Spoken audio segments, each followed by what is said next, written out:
welcome back to SCTV. I am one of your co-hosts, Jake Brend, and alongside me, we've got Professor Magalhaes. He is one of the heads of the Political Science Department here on campus, and he is here to provide us some great insight on the election today. How are you, Eduardo? I'm doing very well, thank you.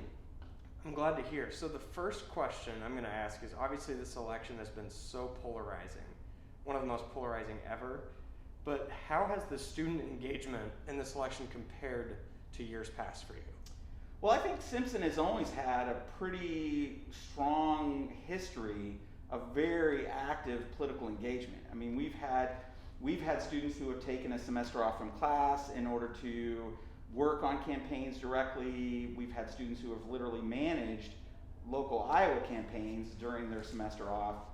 We've had students who have worked at the state capitol over the years as legislative aides for members of the state legislature.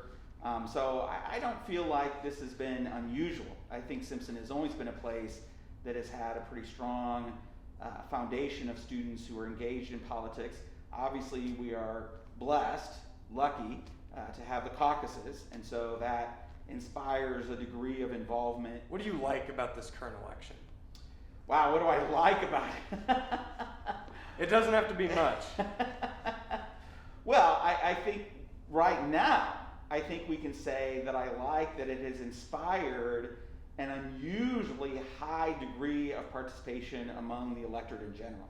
I teach comparative politics, of course, here at Simpson, and one of the things that I note in my classes, just talked about it a couple of weeks ago in my Western European politics class, is that among Western industrialized advanced democracies, the U.S. is way down at the end of the continuum in terms of voter participation, right?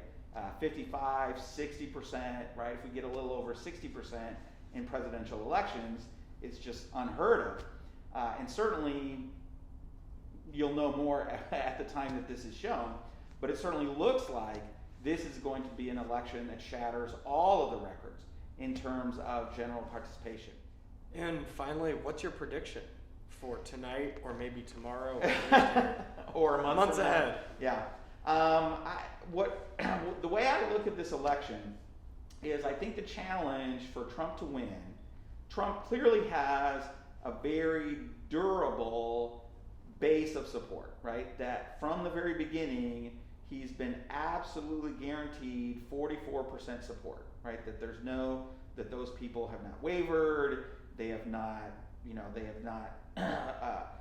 had any question. I mean, it's been rock solid. It's never been a whole lot higher than that, but it's always been right there.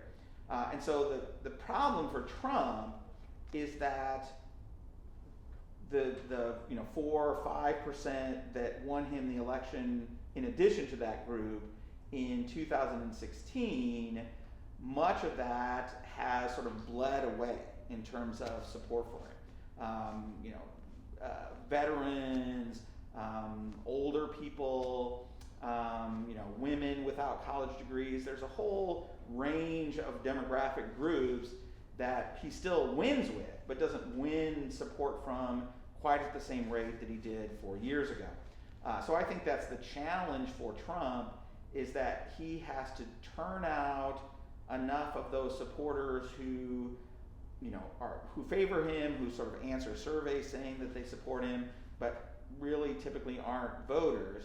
He needs to really have a tremendous outcome in terms of those people turning out to vote to overcome all of this sort of bleed from his supporters from 4 years ago. And so that's going to be the challenge. And if I was going to predict, I think it's a challenge he's not going to be able to meet.